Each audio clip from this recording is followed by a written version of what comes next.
नमस्कार दोस्तों, नमः शिवाय। जीवन ज्योति चैनल में आप सभी का हार्दिक स्वागत करती हूँ। दोस्तों, कार्तिक मास का बहुत ही अधिक महत्व हमारे शास्त्रों में बताया गया है।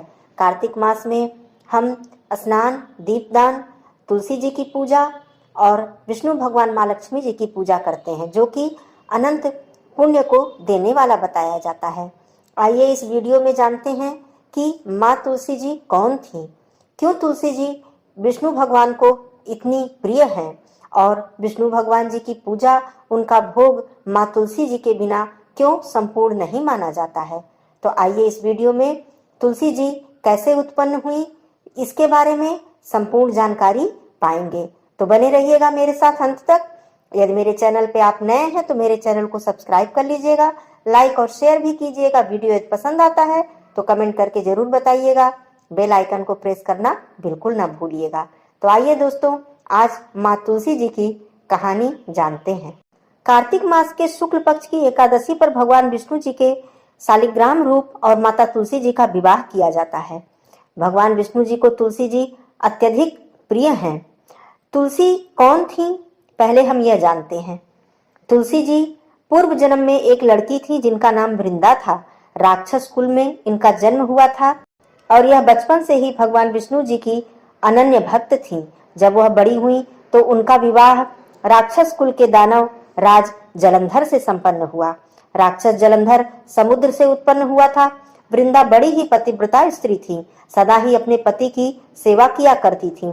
एक बार देवता और दानवों में जब युद्ध हुआ, तब जलंधर जब युद्ध पर जाने लगा तो वृंदा ने कहा, स्वामी आप युद्ध पर जा रहे हैं, आप जब तक युद्ध में रहेंगे मैं पूजा में बैठकर आपकी जीत के लिए अनुष्ठान करूंगी, और जब तक आप नहीं लौट आते मैं अपना संकल्प नहीं तोड़ूंगी।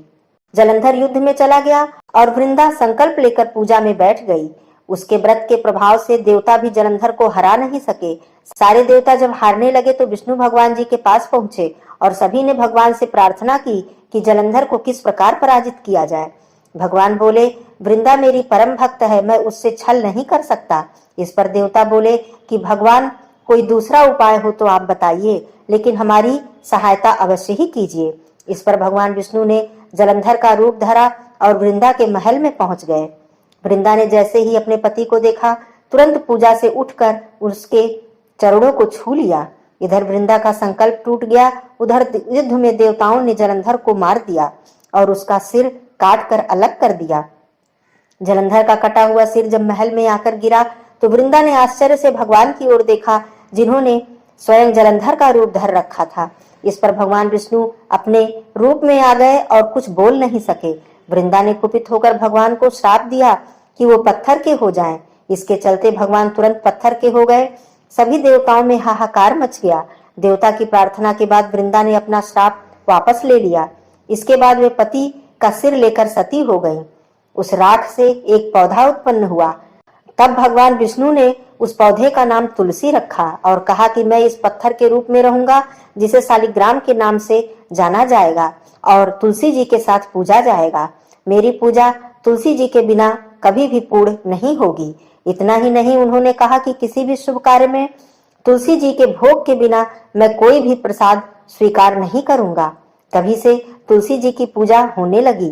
कार्तिक मास में तुलसी जी का विवाह शालिग्राम रूप में भगवान विष्णु के जी के साथ किया जाता है। कार्तिक मास की शुक्ल पक्ष की एकादशी के दिन इस विवाह को संपन्न किया जाता है। तभी से माँ तुलसी जी पूज्य हो गई और भगवान विष्णु जी की प्रिय हैं। इसी वजह से कभी भी श्री हरि विष्णु भगवान की पूजा या उनके शालिग्राम रूप की पूजा माँ तुलसी जी के बिना संपन्न नहीं होती है। वह बिना तुलसी जी के कोई भी भोग स्वीकार नहीं करते हैं। तो दोस्तों, आपको यह कथा कैसी लगी अवश्य ही बताइएगा। फिर मिलती हूँ अगले वीडियो में, तब तक के लिए धन्यवाद। नमः शिवाय।